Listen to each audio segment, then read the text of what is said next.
Thanks for coming. Um, why do we love stories?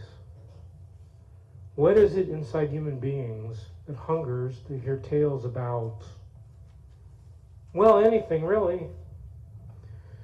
I know I'm driven to tell stories. Sometimes I write it or draw it or paint it or sing it.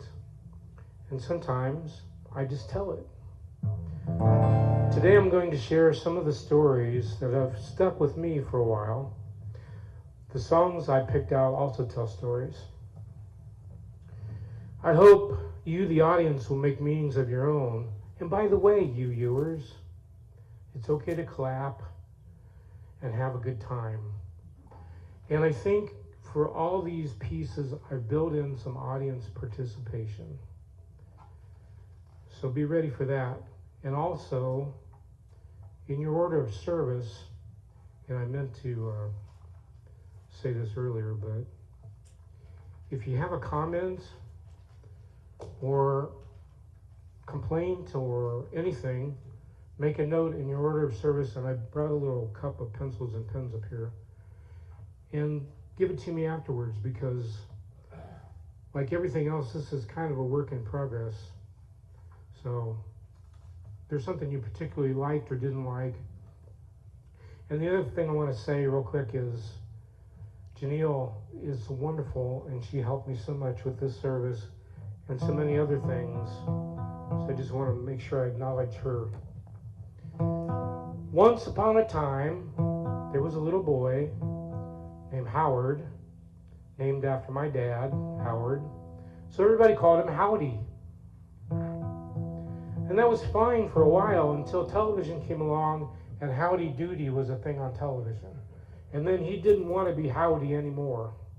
So he came home one day and he said, "My name is now Bud." So one time at Easter, when he was little, he got a little fluffy yellow baby duckling in his Easter basket. And he had read a picture book about a duck named Andrew, so he decided to name the duck Andrew. And the problem with cute little fluffy baby ducklings is they grow up to be adult ducks. So he grew and lost his yellow feathers, turned as white as snow, except for his orange beak. Bud would call, "Here, Andrew," and Andrew would come running. Andrew followed Bud everywhere. Bud ran down the street. Right behind went Andrew. Bud went to get some candy and ice cream. Right behind went Andrew. Even when Bud went to school, right behind went Andrew. And that's where the problems began.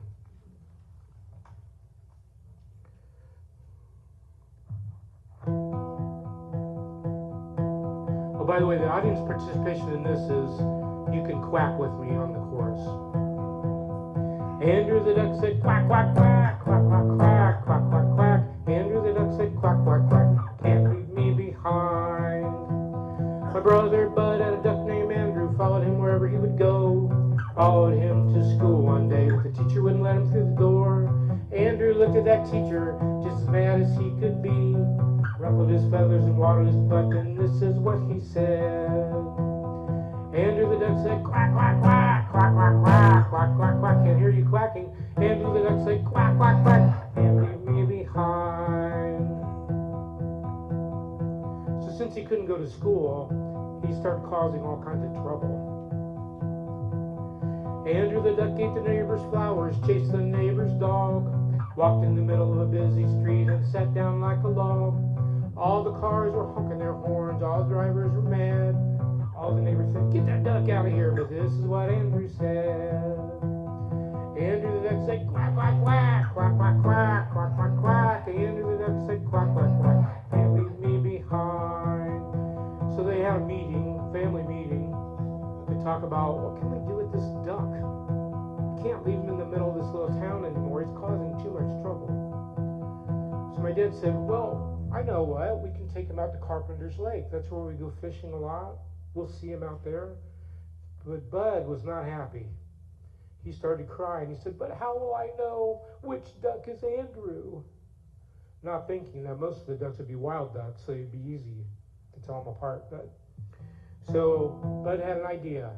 He decided to paint a black stripe around Andrew's neck. So they took him out to the lake. They took that duck out to the lake where he could be set free. Dad rode him out in an old rowboat and set him down gently. Before my dad made it back to the car, that duck was on the road, chasing us down that dusty path, and this is what he said. Andrew the duck said, quack, quack, quack, quack, quack, quack, quack, quack, quack. Andrew the duck said, quack, quack, quack, can't leave me behind. So I had to think of somewhere else. Somewhere they could take a duck, where there are lots of animals, not the Chinese restaurant.